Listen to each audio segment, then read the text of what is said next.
ওই যে বুড়িমার কথা মনে আছে, যে আমার নবীর রাস্তায় কাঁটা বিছিয়ে রাখত? মায়ার নবী ফজরের সময় মসজিদে যাবার সময় কাঁটাগুলিকে হাত দিয়ে সরিয়ে সরিয়ে তারপর মসজিদে যেতেন।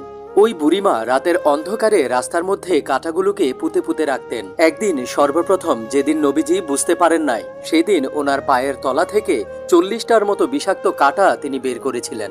আল্লাহু আকবার। এরপরে নবীজি কাঁটাগুলোকে দু হাতে সরিয়ে আমার নবী, রহমতের নবী, সারোয়ারে দুজাহান মসজিদে যেতেন। একদিন আমার নবী দেখলেন রাস্তায় কোনো কাঁটা নাই। তিনি জিজ্ঞাসা করলেন, আজ রাস্তায় কোনো কাঁটা নাই কেন? সাথে থাকা লোকজন উত্তর দিল, হুজুর, আপনার রাস্তায় যে বুড়ি কাঁটা বিছিয়ে রাখত, সে অসুস্থ, বিছানায় পড়ে আছে। এই সেই বুড়ির বাড়ি, যেখানে হাজিগণ হজ করতে গেলে এই বাড়িটি দেখতে যান। বুড়ির বাড়ি থেকে সামান্য পরিমাণ দূরে অবস্থিত এই সেই মসজিদ, যে মসজিদে নবীজি রাসূলুল্লাহ সাল্লাল্লাহু আলাইহি ওয়াসাল্লাম নামাজ পড়তেন। সুবহানাল্লাহ।